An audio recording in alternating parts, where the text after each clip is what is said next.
This is part 2 of 4 on the book of Numbers.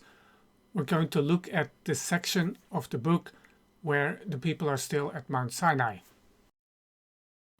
In Numbers 1, we get the first census. Notice the date. In verse 1, it's year 2, the first day of the second month. It's a little over 1 year since Israel left Egypt. Also notice in verse 2 that the census is by clans, by fathers' houses. Now, I'm not sure if these two terms are synonymous or whether a distinction is intended.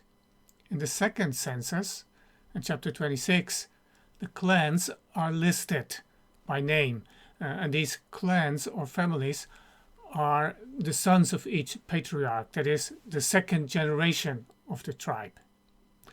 Now, here in 1 verse 4, father's house appears to be the patriarch, so the first generation and therefore the tribe. But then in 3 verse 15, when we get a census of the single tribe Levi, it's also said to have fathers' houses, plural, and clans. So probably the terms used do not have a precise technical definition. They may refer to different levels in the genealogy, distant in time in the past or more recent, depending on context. In other places, they may be used in a different sense. What is clear, the people here are numbered by tribal patriarch and the generation following him. Now also notice, one more thing, verse 3, we are not only told the age group, males of 20 years old and up, numbered are, quote, all in Israel able to go to war. In other words, this is the army. It is enlisted and probably also organized. The text says company by company. What follows in chapter 1 is an overview with a number for each tribe, finishing with a total. Here, toward the end of the chapter, verse 46, 603,550. The numbers in chapter 1 are huge, and there's serious discussion about them. Is it possible for such a huge crowd to live in the desert and to move in a coordinated way with reasonable speed? The answer to the first question, could they live in the desert, is of course no. God provided miraculously. Our other problems are not so easily resolved. There are occasions where the whole nation gathers before Moses and the Lord. And with 600,000 males, counting in an equal number of women, and then add children, we're talking about something like 2 million people or more. How could everyone possibly have heard Moses if the crowd indeed numbered a few million people? This was before sound systems. In the Great Awakening, in the 1800s, when people like John Wesley and George Whitefield would preach to large crowds outdoors, I found that a crowd of 25,000 was about the upper limit for people to still be able to hear the speaker. Well, that's only about 1% of the implied number in Numbers. And later in Deuteronomy, Moses will go on record saying that they are a small people. This is not a small number. When compared to estimates for the population of Canaan, it's gigantic. The land was thinly populated, as far as we can tell. So archaeologists tell us cities in those days usually numbered inhabitants in the hundreds or perhaps some thousands. On some occasions, the Egyptians sent an army of 25,000 soldiers abroad. This made them a world power. If the Israelites at the time really had an army of 600,000, they would have had nothing to fear. Overwhelming superiority. Different solutions have been proposed. Might it be that a census of a much later time was included here? Are these numbers symbolic in some way, or a form of hyperbole? Or should we insist on the numbers as they stand, since, after all, it is the Bible? Or should the Hebrew word for 1,000 be understood in a different sense, as referring to a military band or company, and therefore referring to a much smaller number than 1,000? For instance, in verse 21, chapter 1, we get the number for the tribe of Reuben, 46,500. We could then read instead 46 units, numbering a total of 500 men. There's something to be said for this solution, but it does not solve every problem, so I continue to be a bit puzzled by these large numbers. Chapter 2 organizes the camp by tribe and determines the marching order for when they move. This is preparation for the journey.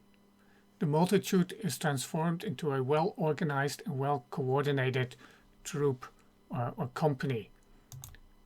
In this scheme, we see the four clusters of 3 tribes each, and where they are to camp around the tabernacle, beginning with Judah and Issachar, Zebulun toward the east. So this is all given in chapter 2. We also get, but that's then already in chapter 3, where the 3 clans of the Levites are to camp, sort of an inner circle here. The 3 of them south, west, and north of the tabernacle, and then Moses and the priests camp on the east at the entrance to the tabernacle. And so this places the tabernacle right smack in the middle, at the center of the camp of Israel. The second chart shows the marching order of the tribes, and I should say they're moving toward the left, so with Judah's cluster taking the lead, followed by 2 of the Levitical clans, those who transported the actual tent and courtyard materials, followed by the second cluster of 3 tribes, and then at the center, the clan of Kohath carrying the tabernacle furniture, including the Ark of the Covenant. So they would be at the center of the 12 tribes, followed by another 2 clusters of 3 tribes each. Now, there is a deep theological statement made in the arrangement shown in these 2 charts. It actually mirrors the arrangement of the Egyptian army when it was out on a campaign, camping, with Pharaoh's tent right at the center of the camp. But with Israel right at the center of its camp and of the marching army was God himself, Israel's king in their midst. The tribe of Levi was not included in the earlier census in chapter 1. Their numbers, counting males of 1 month old and up, are given in chapter 3, where we also read in brief what the specific assignment of each of the 3 Levitical clans is. Now, the tribe of Levi is chosen to replace the firstborn of Israel. So chapter 3, verse 11 through 13 tell us. Seeing that every firstborn belonged to God, based on God sparing the firstborn of Israel when all the firstborn of Egypt were killed. The total number of Levites is given in 3 verse 39 as 22,000. And according to 3 verse 40, this comes up 273 short, since the total number of firstborn in Israel is 22,273. There are two problems here. First, the numbers for the clans of Levi do not add up. Here the numbers are given for the three clans of Levi, Gershon, Kohath and Merari. You do the math, the total is 22,300, not 22,000. But perhaps the missing 300 are the firstborn of the Levites, which cannot be taken to replace other firstborns since they already belonged to God. The second problem is that the number of firstborns seems small compared to the number of more than 600,000 adult males. One firstborn for every 27 males. That implies huge families, 26 siblings for each firstborn.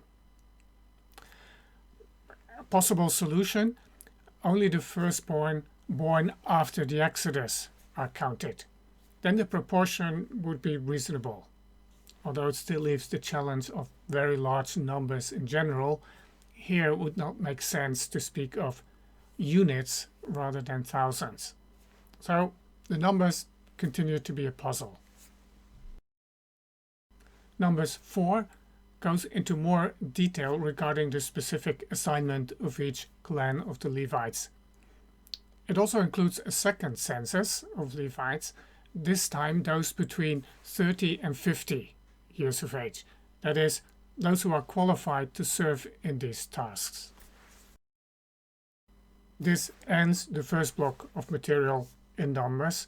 It's all about organizing the camp. The next two chapters provide legal instruction. The first paragraph in chapter 5 is transitional because it still deals with the camp of Israel.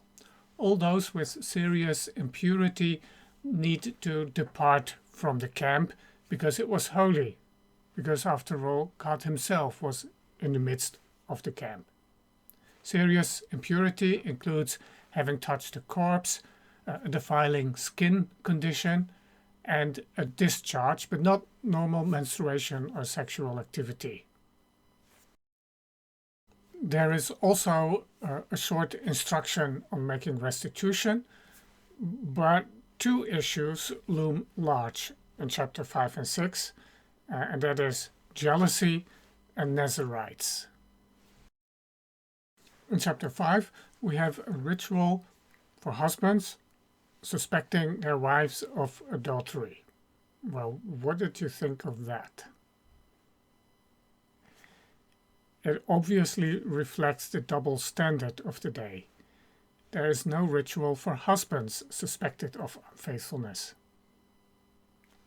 We need some background to make sense of this. Divine ordeals were common practice in the ancient Near East. The suspected person in a divine ordeal is exposed to danger. For instance, the person is thrown into a river. If she survives, then apparently she was innocent.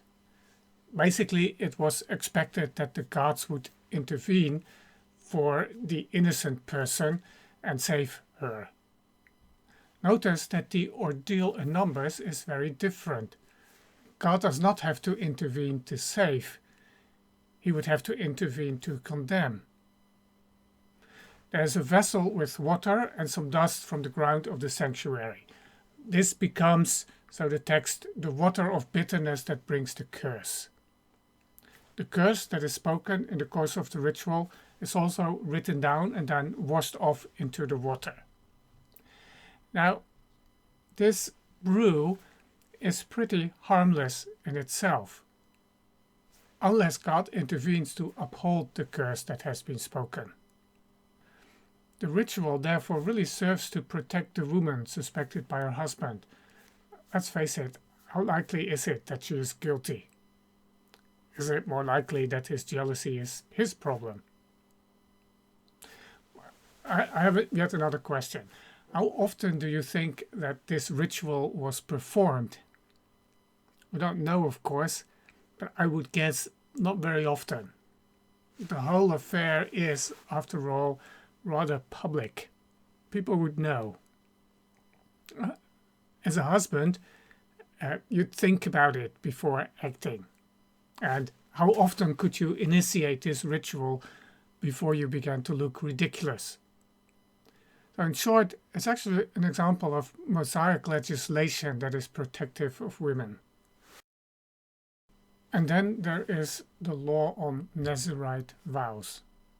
Basically, it offered ordinary Israelites who were neither priests nor Levites, but who wanted to go deeper in their commitment to God, a form to do so, usually for a set time. It opened a higher level of holiness to them, otherwise only applicable to priests.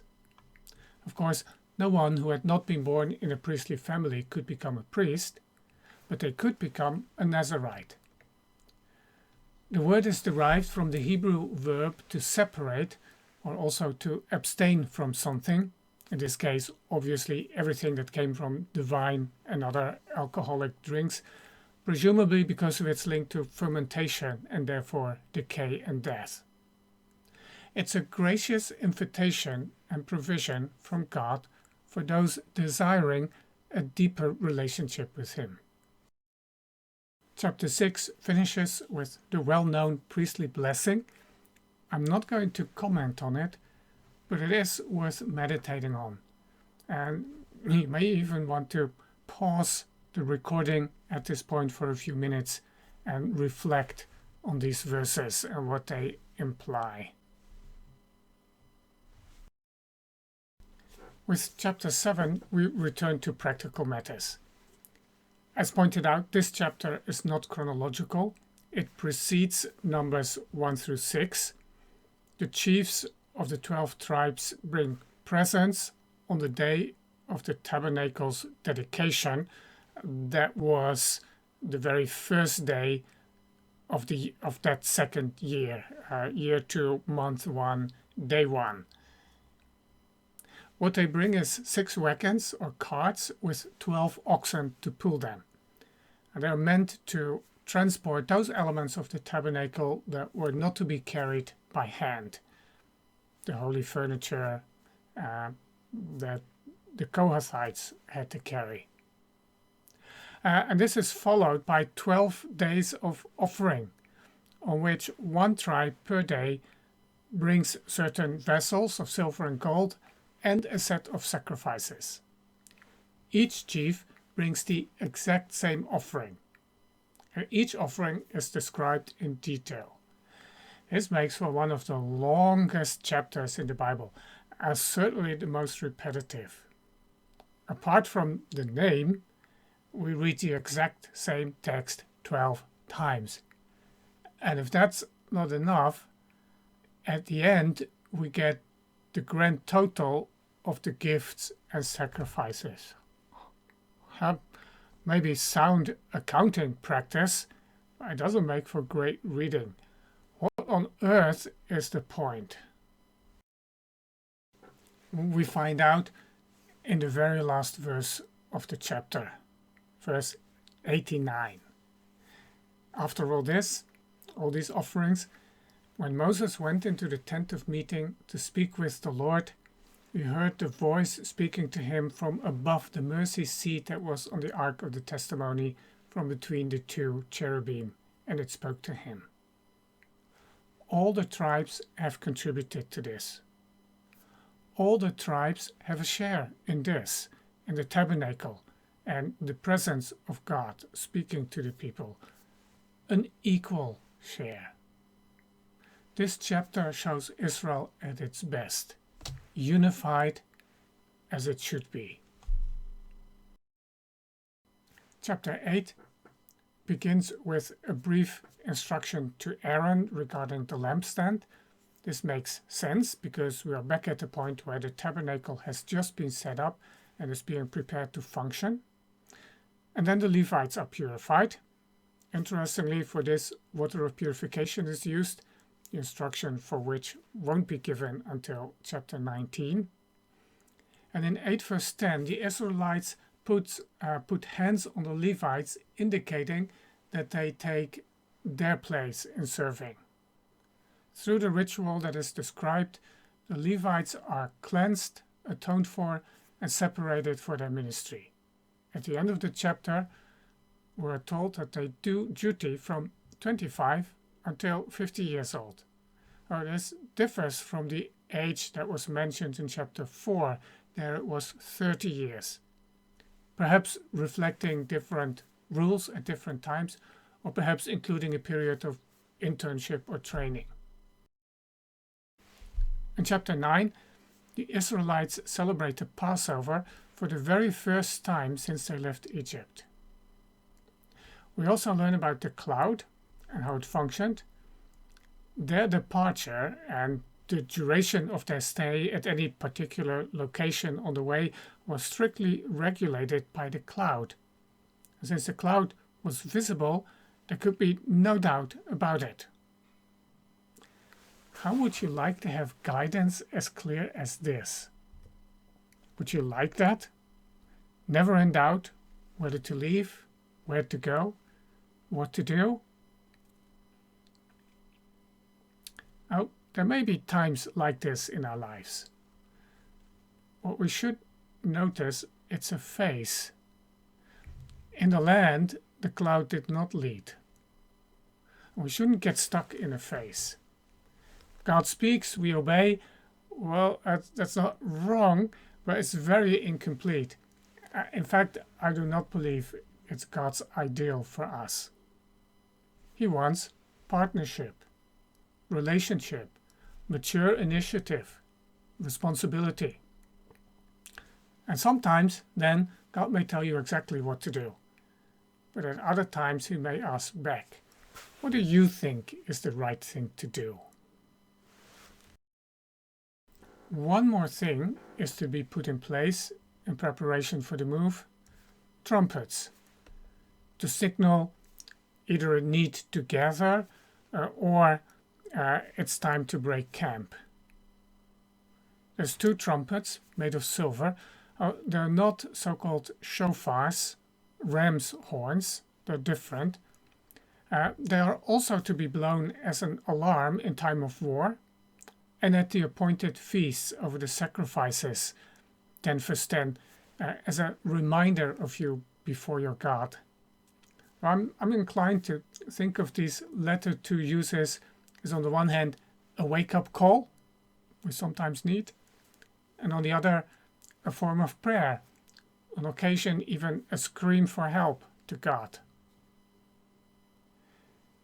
But the main function of the trumpets, under more normal circumstances, is to gather the people, to bring them together, and to move camp in order. And with this, the people are now ready to move in unison. You'd think. Well, we're in for a surprise. See you in part 3.